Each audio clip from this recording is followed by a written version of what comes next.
Welcome back to Yoshi Entertainment, everybody. Say it with me, everybody. Hot mess. I really cannot believe that we are still dealing with this dude. So, if you haven't heard recently, apparently R. Kelly's album, if you will, was released and people thought that he dropped it from prison. Now, crazily enough, that has happened before. There's no surprise. There's people who have been locked up who've released albums from prison. I still don't understand how that works, but apparently, he didn't actually release it from prison, if I understand correctly, if I'm not mistaken. It was something that he had put together before he went to prison, and that it was, I think, briefly dropped, but this is like a re-release or something like that. But for some reason, it's back in the media again. And one of the main songs, and I think the title of the album, is called I Admit It.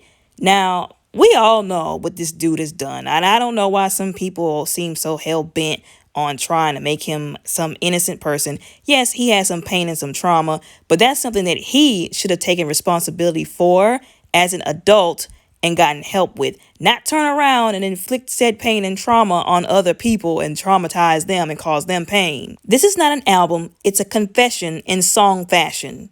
And for whatever reason, I can't seem to understand. If you're going to admit to something, just admit that you did it. Don't say, oh, I admit it, and refuse to call yourself what you are and what you did. Now, whenever they first came out with Surviving R. Kelly, I think that was before I had made my YouTube channel, so I didn't get the chance to drag him for what he did. Although now that I have the opportunity to, this is what I'm going to say. He was wrong for everything that he did, for all of the lies. They should have threw him under the jail whenever it first came out that he, and I don't even know if I should even say allegedly, because usually I do, just to be on the safe side, when he peed on that 14-year-old. He should still be in there for that alone, and for lying about it. Because remember in the documentary he said that it was his brother?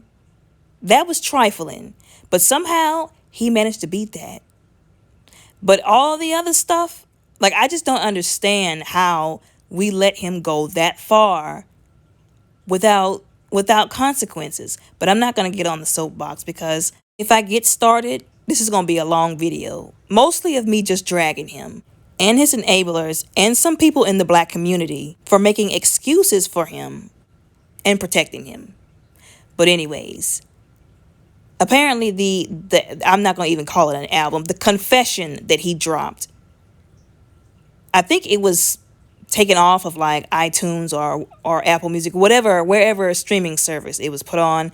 It didn't last very long on there. And I'm glad, because he don't need any publicity, and he sure don't need any money after all the stuff that he done and what he used said money to do. A lot of people were saying that they're not going to stream his music, that they're not going to buy it for the reason that I said just before, and that it's still baffling to me that allegedly he might even be getting out of jail because of a possible technicality, or because allegedly one of the women on the Surviving R. Kelly series was lying about something. That's a whole nother video that I could make all together, that I have been contemplating making, but at the moment I don't know if it's the best idea.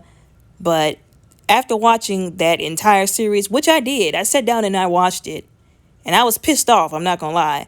There was just some parts there that just rubbed me the wrong way. Not just because of what he did, but there was just some things that didn't quite add up to me. I'm just going to be honest with y'all.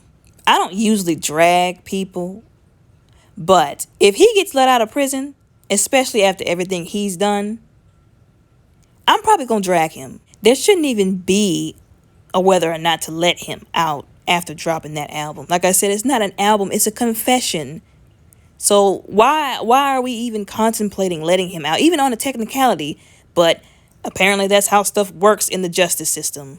But the good thing about all of this is that people, like I said, they are maintaining their stance, saying that we're not going to stream his music, we're not going to buy his music, we're not going to put money in his pockets, because he is still the same person who refused to admit to his crimes against children.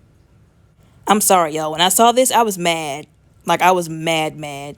But anyways, y'all tell me what y'all think about all this down in the comments. And if you do actually want me to, I'm going to try not to drag him, but if y'all want to actually see me do a video of what I think about that series, Surviving R. Kelly, some of my honest thoughts, y'all let me know down in the comments below.